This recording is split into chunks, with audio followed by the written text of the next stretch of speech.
Hola, buenas noches. Mi nombre es Ernesto Castro. Soy uno que pasaba por aquí. Muchas gracias al Círculo de Bellas Artes, a la Fábrica, a las embajadas alemana y francesa por la organización de esta noche del pensamiento franco-alemán en el marco del Festival de las Ideas. A mi derecha tengo al profesor, el filósofo, el escritor, incluso el modelo, Marcus Gabriel. Es la tercera vez que hablamos en España. Habla tantos idiomas que son imposibles casi de enumerar. Algunos de ellos están inventados. La segunda vez que hablamos, que fue aquí en Madrid, una amiga mía dijo: me ha gustado mucho el debate que has tenido con Marcus Aurelius Gabriel. Y desde que oí aquello, un ejercicio, un divertimento con mi pareja es ir añadiendo más nombres al nombre de Marcus. Entonces ya tenemos un monstruo que es Grail Marcus, Aurelius, Gabriel, Rossetti, y se puede ir extendiendo ad infinitum. Marcus debe haber inventado la máquina de Harry Potter para volver atrás en el tiempo, porque no sé de dónde saca el espacio y el tiempo para hacer todo lo que hace. Y tengo la creencia de que no hay uno, sino que hay varios, y que son muchas personas dentro de la misma persona. De hecho, su nombre, como se puede comprobar, y esto ha dado a varios errores a veces de presentación, a veces le presentan como Gabriel Marcus, Marcus Gabriel, no sabe muy bien cuál es el nombre y cuál es el apellido, porque son dos nombres de pila, además dos nombres de pila bíblicos, de pila bautismal. Tenemos a Marco, el evangelista, el propagador de la nueva fe, y tenemos a Gabriel, el arcángel, el mensajero de la buena nueva. Es muy inusual que un filósofo original, que trae una buena nueva, sea también un propagandista, un evangelista, alguien que divulga popularmente esas mismas ideas.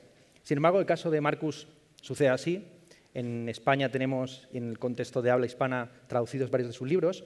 Hoy hablaremos de Ética para tiempos oscuros, que se escribió en 2020 y se tradujo al año siguiente al castellano. La primera pregunta, para romper el hielo: ¿cómo ha cambiado la situación desde entonces hasta ahora? En el libro incluías un capítulo sobre el coronavirus, tema que ya parece haberse esfumado. ¿Se ha aclarado, se ha oscurecido la situación? Háblanos un poco de cómo actualizarías tu libro 4 años después. Sí. Entonces, en primer lugar, yo también quería agradecer a todas las instituciones que nos dan el placer y honor de estar aquí discutiendo estos temas en un contexto altamente europeo, sin saber lo que es el ser europeo. Entonces, trataremos también de este asunto importante, me parece. Muy bien. En todo caso, yo creo que estamos, ¿no?, todavía en tiempos oscuros, como digo en el título del libro, y que la situación, en un cierto sentido, está peor. Porque el libro, cuando escribí el libro, había una cierta posibilidad de una abertura, ¿no?, lo que llamo en el libro la pandemia metafísica. Una pandemia es la organización de todos los pueblos, ¿no? Una pan es todo y la demia, ¿no?, es el demos. Todos los pueblos se reúnen. Y en el inicio de la pandemia aconteció algo muy importante que todavía no entendemos muy bien. Y lo llamo la grande sincronización. Por la primera vez en la historia de este planeta, todos los seres humanos vivos, o casi todos los seres humanos vivos, hacían la misma cosa al mismo tiempo. Es decir, protegerse de una u otra manera contra un virus. Un momento estupendo que cambió la historia. Y a partir de esto, ¿no?, en las primeras olas, digamos, o sobre todo en la primera ola, asistimos a un momento de solidaridad. Eso era sobre todo, ¿no?, el concepto que gobernaba la situación en Alemania, ¿no? ¿Cómo podemos cooperar frente a este virus? Y en el libro utilizo el concepto de Peter Sloterdijk en un sentido anti-sloterdijkiano, pero la palabra, él la acuñó, la palabra del coinmunismo. en vez del comunismo. Entonces, ¿no? entramos en la época del coinmunismo. Lamentablemente, ya 5 o 6 meses después de la gran desincronización, asistimos al contrario, es decir, ¿no? un regreso enorme a formas de nacionalismo, cerramos las fronteras y entramos en situaciones superlocales, ¿no? Ya en el segundo confinamiento en Alemania, España estaba en toda una otra situación, ¿no? de pandemia, era como si fuese una otra pandemia, otras estrategias de luchar contra el virus, otros temas, otros asuntos políticos respecto a la salud, etc. Y lo que aconteció después, y yo lo predecí en un artículo, no, era muy visible que la próxima estación tenía que ser la guerra. Porque una vez que se cierra, no, hay una razón por las fronteras abiertas son uno de los valores europeos. ¿Qué es ser europeo? Querer tener fronteras abiertas. Eso es Europa también, ¿no? ¿Cómo podemos? La frontera es constitutiva del Estado nacional. Entonces, no soy crítico de fronteras en general, ¿no? Eso sería una utopía poco realista. Pero una vez que cerramos las fronteras por buenas o malas razones, ¿no? entramos en situaciones de conflicto. Y eso era predecible a un cierto momento en 2021, pero claro que no era visible que la línea de conflicto sería Ucrania-Rusia, ¿no? Eso no era predecible en ninguna manera. Pero bien, ahora estamos en una situación mucho más grave que en 2020, porque reemplazamos, ¿no? primero el tema de la pandemia por la guerra, que no es mejor, porque ahora es un malo que producimos nosotros. Un virus es lo que se llama en la tradición filosófica un malo físico, un malo natural, mientras que una guerra es algo que producimos nosotros, es un malo moral, y los malos morales son peores que los malos físicos naturales. Entonces la situación en ese sentido se peoró. Y reemplazamos también, eso no es buenas noticias, reemplazamos el tema del cambio climático por el tema de la migración. Ahora estamos todos discutiendo la migración, cerramos las fronteras, etc., en vez, ¿no? de confrontar el hecho de que estamos todos juntos, gran sincronización, frente al ser planetario. Vivimos en realidad, la realidad es que vivimos la época planetaria, que ya es otra cosa que la época global. No es la globalización, ahora es la planetarización, el próximo paso de la humanidad. Pero la representación de este hecho, que es la realidad, ¿no? La representación de este hecho son falsas ideologías, propagandas y guerras. Y en este sentido la situación peoró, pero todavía tengo confianza. No, todavía sigue siendo optimista, Claro. a pesar de esta situación. A esta misma hora, ayer, estábamos cenando en la embajada alemana un menú inspirado en las obras de Marcus. Como muchos de ustedes sabrán, la ontología de Marcus postula que el mundo no existe, que lo que existen son campos de sentido, y muy apropiadamente nos sirvieron un solomillo que quita el sentido y de primer plato nos sirvieron una crema de calabaza para tiempos oscuros. Muy clarita, de hecho la crema buenísima. Y me lleva a reflexionar sobre la calabaza. Esta es la reflexión que quiero plantear, la calabaza, ¿no? La calabaza tiene una importancia fundamental en un mito infantil, en un cuento, que es el de Cenicienta, ¿no? La carroza que se convierte en calabaza a medianoche. Tú, Marcus, no eres apenas cenizo, no eres muy ceniciento. De hecho, en tu libro Ética para tiempos oscuros, pese al título, postulas y confías en la posibilidad de un progreso moral. La pregunta es, descartando el pesimismo de que todo va a ir a peor, ¿es acaso realista ser optimista respecto al progreso moral? Sí, entonces, defino el progreso moral como una combinación de dos factores. El primer factor es el descubrimiento de hechos morales parcialmente oscuridos. Entonces, por ejemplo, ¿no? Derechos de género, todo el tema de emancipación de los géneros, a partir del feminismo hasta las cuestiones más avanzadas en discusión del género, por ejemplo, y el tema, en todo caso, de la justicia entre etnias, el tema del racismo, son ejemplos claros de progreso moral. Y en este caso, ¿no? Lo que tenemos es, primer factor, un descubrimiento de un hecho moral antes parcialmente, ¿no? Opaco. Por ejemplo, que para nosotros, espero que para todos que estén aquí, es obvio que no hay ninguna diferencia moral, humano, etcétera, entre los varios géneros y dichas razas, ¿no? Para mí es obvio. Y el hecho de que sea obvio es el primer factor del progreso moral. El segundo factor, la segunda dimensión del progreso moral, es el reconocimiento en grande escala por la sociedad. Por ejemplo, el cambio de las leyes, ¿no? El cambio del sistema electoral en el caso, ¿no? Del voto femenino, por ejemplo, ¿no? Entonces, eso es el segundo factor. Y asistimos últimamente, incluso en los últimos 4 años, a varios progresos morales. Por ejemplo, respecto a la realización de varias amenazas de la libertad, ¿no?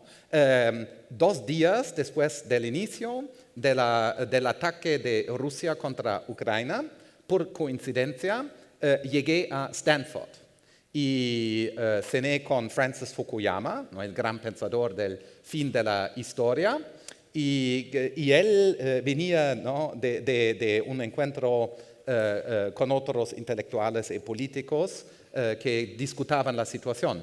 Y él me dijo, finally you Europeans will realize that there's something worse than American capitalism. y eso también es un progreso moral, ¿no? Estamos en una situación en que podemos revisitar las condiciones económicas de producción de plusvalor y realizar que lo que se llama el capitalismo, es decir, la forma de la relación entre mercados y política y derecho en el mundo moderno en que todavía vivimos aquí en Europa, tiene una justificación. Y antes era, ¿no? La moda obvia para todos los intelectuales, la moda era de criticar el capitalismo. Ya no funciona bien así. Entonces, esto también para mí es un acto de progreso moral, el de realizar que el trabajo, y no tenemos trabajo sin empresas, etcétera, que el trabajo tiene un valor. Entonces, en este sentido, porque es la producción de plusvalor, ¿no? Si el trabajo no tiene valor, nada lo tiene. Y eso también para mí es un posible progreso moral, ¿no? Entonces, una nueva relación respecto al hecho de que nuestros conciudadanos y nosotros producimos en cada minuto del día a día, ¿no? Un plusvalor que podemos compartir gracias a sistemas de distribución. Entonces, más un progreso moral. Y podemos ¿no? añadir otros progresos morales en este sentido. La primera vez que nos encontramos fue en Gran Canaria, financiados ambos por un magnate de la basura, un buen amigo, que se dedica a llevar barcazas de residuos tóxicos de Europa al tercer mundo y en un proceso alquímico convierte sus beneficios en congresos y actividades filosóficas. Le mando un saludo desde aquí. Y allí hablamos de los hechos morales y recuerdo la estupefacción de los gran canarios cuando afirmaste esto, de que había hechos morales. Se levantó el público y dijo, no, ¿cómo va a haber hechos morales? Y subrayaste la paradoja de que para ellos tan solo existe un hecho moral, el hecho moral de que no hay hechos morales. Exacto. Sí. De todos modos, a lo largo de tu obra hay una ambivalencia respecto a los hechos morales. En algunas páginas dices que existen desde siempre, en otras matizas que dependen de las circunstancias cambiantes de la acción, que no son ni completamente objetivas ni subjetivas. El progreso moral del que hablas ¿es ontológico o epistemológico? En román paladino, para que no se pierda la gente. ¿Es un avance en nuestro conocimiento y descubrimiento de hechos morales que preexistían ahí, como las verdades matemáticas, o en vez de descubrirse son invenciones que dependen de los contextos materiales en los que se desenvuelven los seres humanos? ¿Hay una invención o un descubrimiento de los hechos morales? ¿Es un progreso ontológico de creación de nuevos hechos o epistemológico de su conocimiento? Sí, sí. Entonces, claramente una cuestión altamente filosófica y entonces importante. Pero más una nota, ¿no? Nuestro amigo se llama Juan Ezequiel Morales. Entonces, en todo caso, hay hechos morales, los hechos hechos por Morales, pero esa es la solución fácil del problema. ¿sí? Entonces, vamos a entrar en las complicaciones. Bueno, definimos entonces primero, ¿no? los conceptos, el trabajo del filósofo. Un hecho en general es una respuesta verdadera a una cuestión que tiene un sentido. Por ejemplo, una cuestión que tiene un sentido es, ¿estamos en Madrid? La respuesta verdadera es sí. Entonces, es un hecho que estamos en Madrid. Es igualmente un hecho que 2 más 2 es igual a 4. Es un hecho matemático. Y es un hecho que matar a niños en un ataque ruso a Kiev es malo. Entonces, y en general matar a niños sin razón y con razón no hay razones en este caso, bueno, entonces matar a niños y nunca hay razones, no me citan por favor. Entonces es incondicionalmente malo, eso es un hecho moral. Y un hecho moral entonces es una respuesta verdadera a una cuestión ética con sentido. ¿Qué es entonces una cuestión ética? Una cuestión ética es una cuestión respecto a lo que debemos unos a los otros. Como dice el filósofo americano Tim Scanlon, what we owe to each other. Entonces, el primer concepto de la ética es el concepto del deber humano. El concepto del derecho humano deriva del concepto del deber humano. Un deber humano, normalmente los deberes humanos son tan obvios y evidentes que no discutimos respecto a ellos. Por ejemplo, es un hecho moral que no empiezo ahora a bailar porque no sé bailar. Y es un hecho moral más importante, ¿no? Que no mato a Ernesto Castro en este momento. Eso es un hecho ya más claramente moral, pero el otro también lo es, porque bailar no lo sé. Bueno, estos son hechos morales, ¿no? Que organizan cada sociedad. Hay hechos morales que ninguna sociedad humana viola. Ni siquiera Putin viola todos los hechos morales. Muchísimos, demasiados, pero ni siquiera Putin está contra todos los hechos morales, porque los hechos morales son el cemente de la sociedad. Cada sociedad presupone el reconocimiento de estos hechos en este sentido. Entonces, el fundamento de estos hechos es el ser humano. Y ahora, desde este punto de vista, ahora puedo contestar a la cuestión importante: ¿cuál es la relación entre la eternidad o la non-temporalidad de los hechos morales y su reconocimiento histórico? Yo creo, por ejemplo, que la esclavitud era tan malo en la época de la democracia atena, antigua, es decir, no de hoy, ¿no? Era tan mala que hoy. Si los griegos ahora reinventaron la esclavitud, es el mismo malo. Entonces, el malo de la esclavitud no es temporal, no tiene nada a ver con esto. Y lo sabían los esclavos. Aristóteles no lo sabía. Aristóteles negaba este hecho moral importante porque defendía la esclavitud como la única posibilidad de un filósofo tener el tiempo para escribir una ética.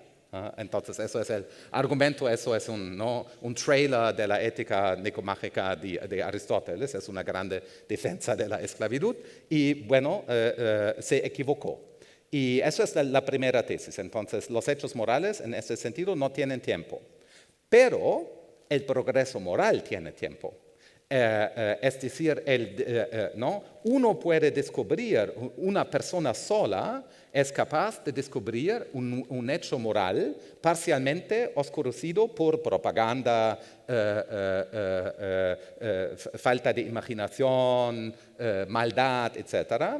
Pero el reconocimiento histórico es un progreso temporal. Y hay muchos hechos morales que todavía no reconocimos en este sentido, aunque sean evidentes en este sentido. Por ejemplo, ¿no? Toda la situación de la producción de violencia a través de armas, ¿no? Aquí estamos frente, también en Europa, a cuestiones altamente tanto éticas como geopolíticas, y visto que es una mezcla de condiciones, ¿no? Sería una buena ocasión para nosotros en Europa de descubrir realmente cuáles son los valores europeos respecto al tema del conflicto geopolítico. No lo sabemos todavía. Postulando la existencia de hechos morales, la duda que a mí me surge es si verdaderamente existen los dilemas éticos o morales. La famosa cuestión que aparece en Sartre de elegir entre unirse a la resistencia contra el nazismo o cuidar a la madre enferma. ¿Hay una sistematicidad y una coherencia dentro de los hechos morales o un hecho moral puede oponerse a otro hecho moral?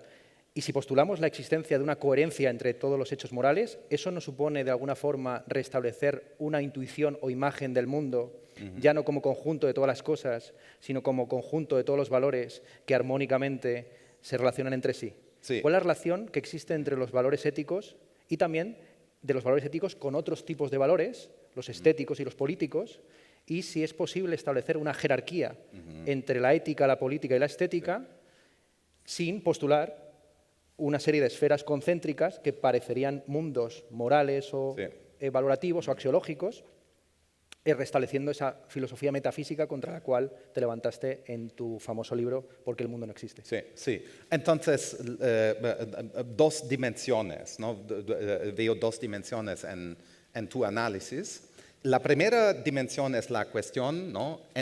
Si los hechos morales son, o si el pensamiento respecto a los hechos morales, la ética, defino la ética como la ciencia de los hechos morales, tal como la física es la ciencia de los hechos físicos y la matemática de los hechos matemáticos, el derecho de los, etcétera, etcétera. Bueno, y la cuestión entonces es si el pensamiento ético es consistente o paraconsistente, ¿no? Un pensamiento es consistente si está sujeto al principio de la no contradicción. Y si existen los dilemas morales, existen contradicciones. Es decir, una persona, ¿no? tiene dos deberes incompatibles al mismo momento respecto a la misma situación, ¿no? Cuidar a la madre o luchar contra le Bosch. Entonces, eso sería un dilema moral. O la situación de la triage en la pandemia, ¿no? parece tener esta forma, dos deberes incompatibles. Pero un principio fundamental de cada ética es que no hay obligaciones, ¿no? que son imposibles a realizar.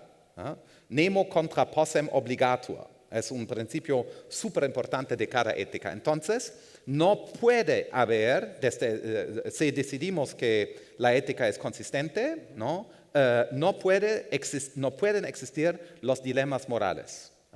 Y eso es la solución que todavía acepto. Pero hay una alternativa interesante que ahora estoy discutiendo con filósofos japoneses y empresarios japoneses. El jefe de NTT, que es la empresa más grande de telecomunicación en Japón, Jun Sawada, él también es una mente muy filosófica, incluso escribió artículos y un libro sobre la lógica paraconsistente.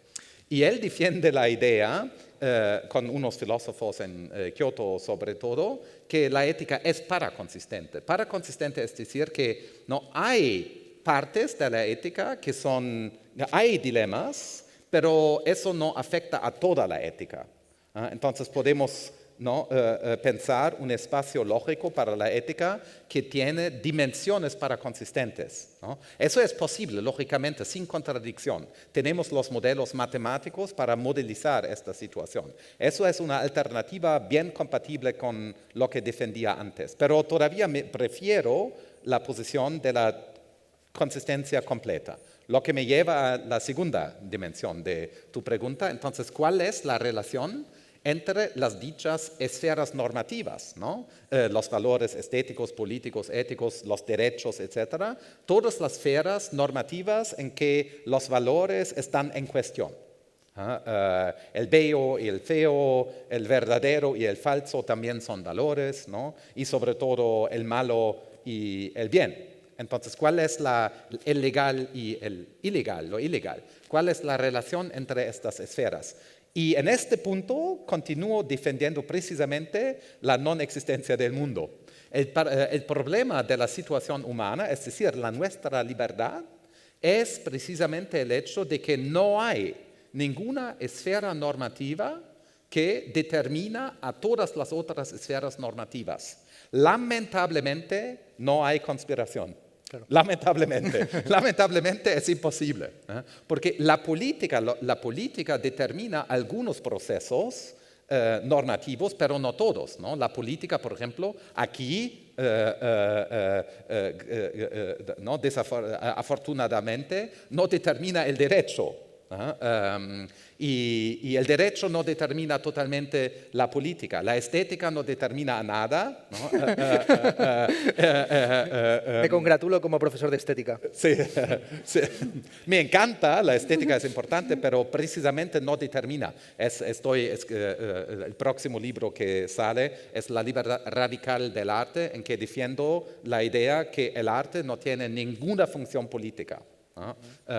Choque, vamos a discutir la próxima vez, ¿no? El trailer, ¿no? El próximo Back to the Future 2, en que defiendo que el arte no es político. Y la ética, sobre todo, ni la ética determina a todas las otras esferas.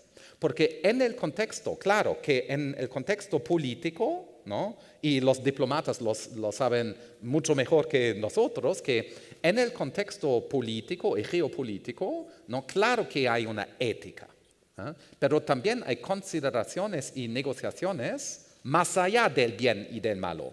Es decir, que no son malos, ¿no? La diplomacia no es mala, la diplomacia es más allá de este tipo de consideración. Es una combinación de factores, ¿no? Sabiduría. Por eso, ¿no? Los diplomatas necesitan una sabiduría. Es una posición muy interesante para negociar. Es decir, en general, la sabiduría sería la capacidad de navegar una situación que no tiene ninguna regla que determina el desarrollo de todas las esferas normativas. Y ahí se repite el argumento de la no existencia del mundo.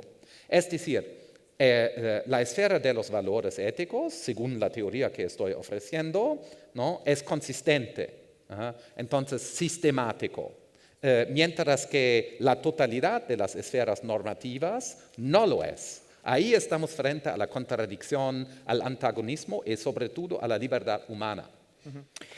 Me gustaría saber cómo captura tu teoría de los hechos morales, dos hechos morales paradójicos para buena parte de los filósofos morales, que son la debilidad de la voluntad y el mal radical. La idea de que los seres humanos a menudo vemos el bien y hacemos el mal. Bueno, en el Fausto sucede al revés, ¿no? Sí. Mefistófeles es aquel que siempre quiere el mal y termina haciendo el bien. Eso podría llamarse astucia de la razón en terminología hegeliana. Y el mal radical, que es que conocemos la diferencia entre bien y mal y actuamos deliberadamente a favor del mal. ¿Qué poder motivacional o movilizador tienen los hechos morales? ¿Son capaces de condicionar la acción humana o hay un salto entre la esfera deliberativa de conocimiento de los hechos morales y el paso a la acción? ¿Puede existir el mal radical para tu teoría? Es decir, alguien que no siendo opacado por la oscuridad o la ideología, conozca el bien y el mal y sin embargo actúe contra la sabiduría o el optimismo socrático de que nadie hace el mal a sabiendas? Sí, yo creo que sí. Entonces el mal radical en este sentido, ¿no? Hacer el mal sabiendo de manera más clara qué es el mal es posible. Por ejemplo, la tortura. La tortura es precisamente esto, ¿no? La tortura moderna funciona así. Los que torturan saben que están haciendo el malo. Claro que tienen una justificación indirecta, ¿no? Es el malo para un bien más avanzado, etcétera, etcétera. Estas son justificaciones, pero saben muy bien que esto es malo. Entonces, el mal radical en ese sentido es precisamente posible por libertad. Porque si los hechos morales tuviesen una fuerza motivacional absoluta, no seríamos libres. En este caso seríamos lo que Kant llama, ¿no?, autómata spirituali, ¿no?, máquinas espirituales, ¿no? Bastaría, ¿no?, presentar a los hechos morales para gobernar a las personas. Lamentablemente no es así, ¿no? Eso es bien, bueno, no importa. Se puede entonces renunciar fácilmente a esto. Entonces la fuerza motivacional de los valores o de los hechos morales tiene que ser compatible con la libertad. Y eso es la gran diferencia entre los hechos naturales y los hechos morales. Un hecho natural, por ejemplo, ¿no?, que los fermiones tienen un spin de 1 dividido por 2, ¿no? Mientras que los bosones tienen un spin de 1, es un hecho que no tiene nada a ver con la libertad, ¿no? Es simplemente así. Y que la forma, las fuerzas de la naturaleza son como son, es simplemente así.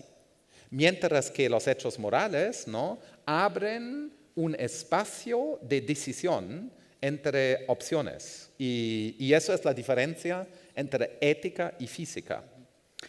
En tu respuesta has mencionado al chino de Königsberg, actualmente Kaliningrado, Rusia, Immanuel Kant, que este año cumple 300. Felicidades, Manolo.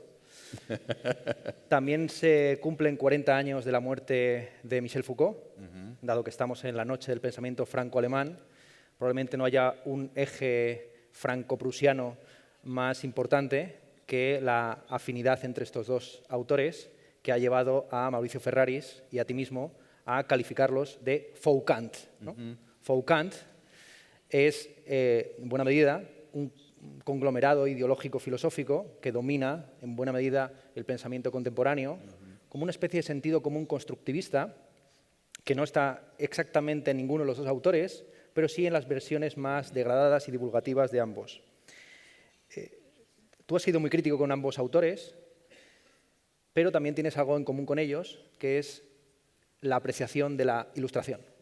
Has propuesto en varios foros la posibilidad y la necesidad de una nueva ilustración, y obviamente es un concepto muy querido en el mundo de habla francesa y alemana, ¿no?, Le Lumière, Die Aufklärung, pero no tanto en Europa del Sur. En Italia, en España, la ilustración es una ilustración tardía, deficiente, débil, y en estos países, digamos que hay otros mitos históricos, otras edades de oro intelectuales y prácticas, pues como sería el Renacimiento en el caso italiano o el Barroco en el caso español. ¿Cómo se compatibiliza esa necesidad de construir una nueva ilustración que incluso desborde el ortograma europeo para incluir el resto de la humanidad con este origen excesivamente centroeuropeo o noreuropeo de Le Lumière y Die Aufklärung? Entonces podemos definir la nueva ilustración como el proyecto de organizar todas las instituciones modernas a la luz, entonces ilustración, ¿no?, a la luz del concepto del progreso moral. Si vemos las instituciones modernas como contribuciones al progreso moral, máquinas de descubrimiento y reconocimiento de hechos morales, ¿no?, de varios grano y en varias escalas, ¿no? Cada sistema social, cada formación social, ¿no?, desde un grupo de amigos, a través de las familias, digamos, hacia una empresa o un Estado, todas las formaciones sociales están frente o están en situaciones con sus propios hechos morales, ¿no? Los hechos morales de la amistad son diferentes de los hechos morales en una empresa telefónica, por ejemplo, ¿no? Son regiones diferentes del reino de los fins, como dice Kant, ¿no? Es decir, de los hechos morales. Y la nueva ilustración entonces dice que somos capaces de hacer explícito los hechos morales en los varios sectores de la sociedad con la intención de gobernarnos a la luz de un reconocimiento de estos hechos. En vez de negar los hechos morales, reconocer los hechos morales. Y eso es la autonomía moderna, ¿no? La autonomía moderna no es solo el reconocimiento del bien, pero sí el reconocimiento del bien. Es un bien de segunda orden. Y eso sería la idea. Y, por ejemplo, me parece que España en este momento, ¿no? en la situación franco-alemán, español, etcétera, ¿no? Están todavía en muy buenas condiciones, ¿no? Claro, cada país tiene su problema democrático. Pero España está en muy buenas condiciones en este momento, ¿no? Parece, ¿no? Desde el punto de vista global, ¿no? Es súper progresista, tiene ahora en este momento un futuro muy abierto, ¿no? A pesar de los problemas que tiene, como todos los lugares.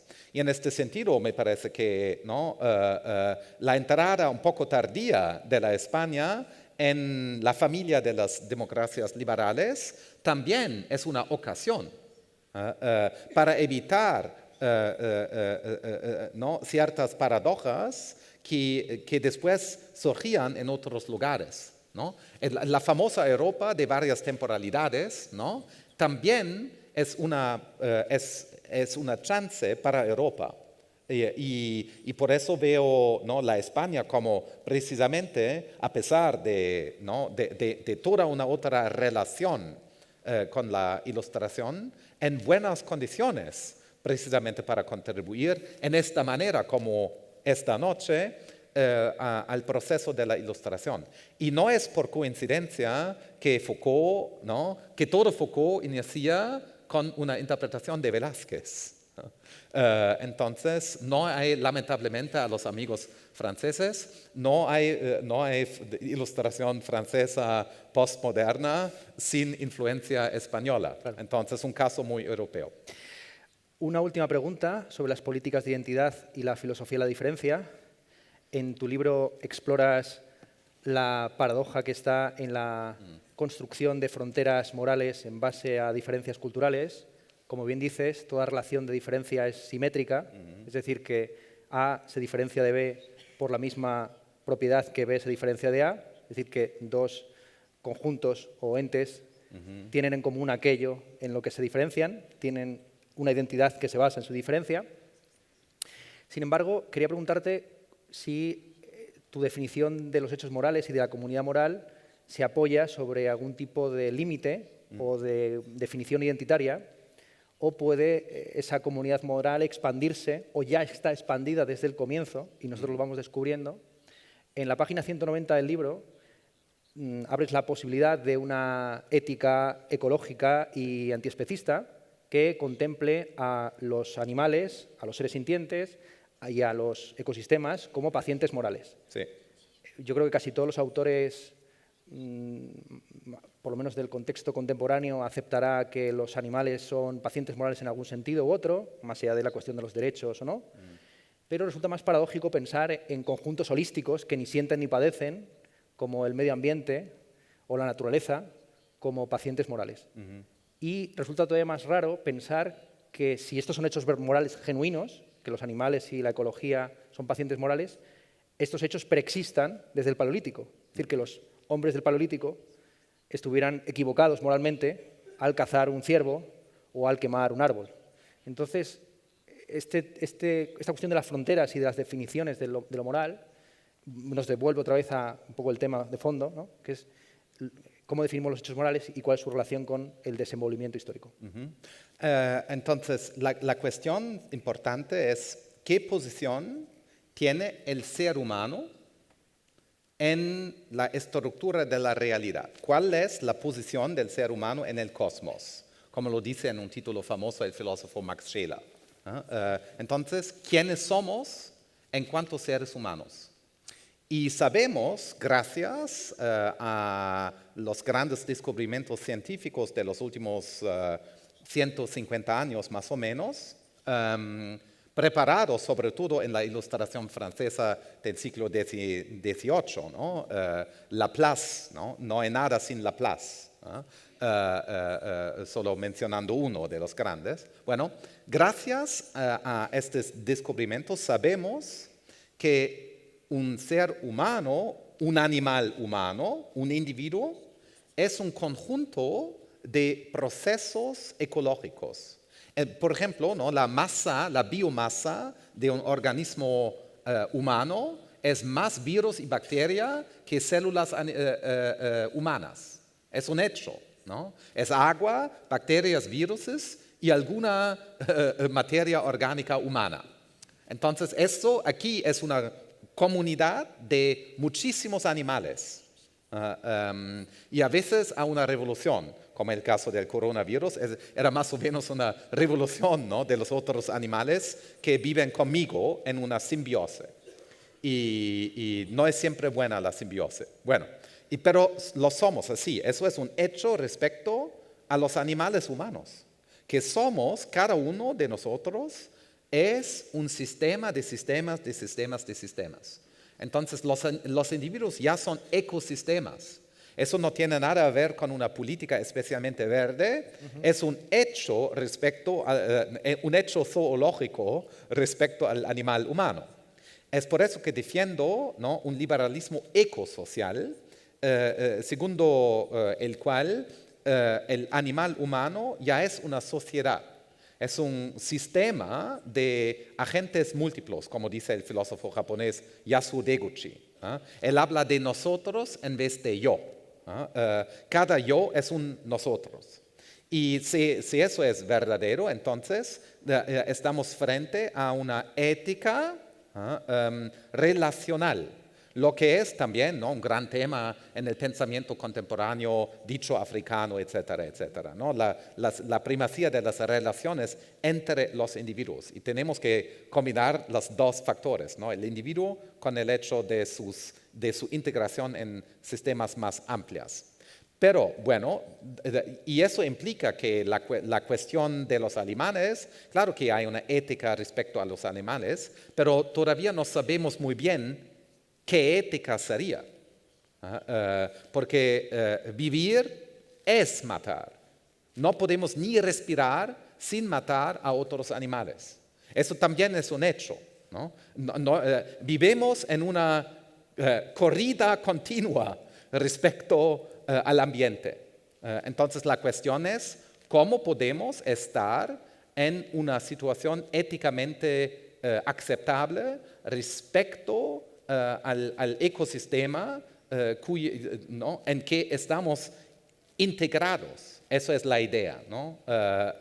Pero no es tan fácil. Yo creo que, por ejemplo, el debate tipo Peter Singer, ¿no? El especismo, etcétera, eso para mí es antropocéntrico, porque Peter Singer define el ser humano de una manera muy anticuada, ¿no? Como una especie de animal más o menos bien definida. Pero eso ya tampoco corresponde a los hechos. Bueno, pues muchas gracias, Marcus. Aquí termina esta charla que hemos tenido sobre ética en tiempos oscuros. ¡Aplaudan, aplaudan!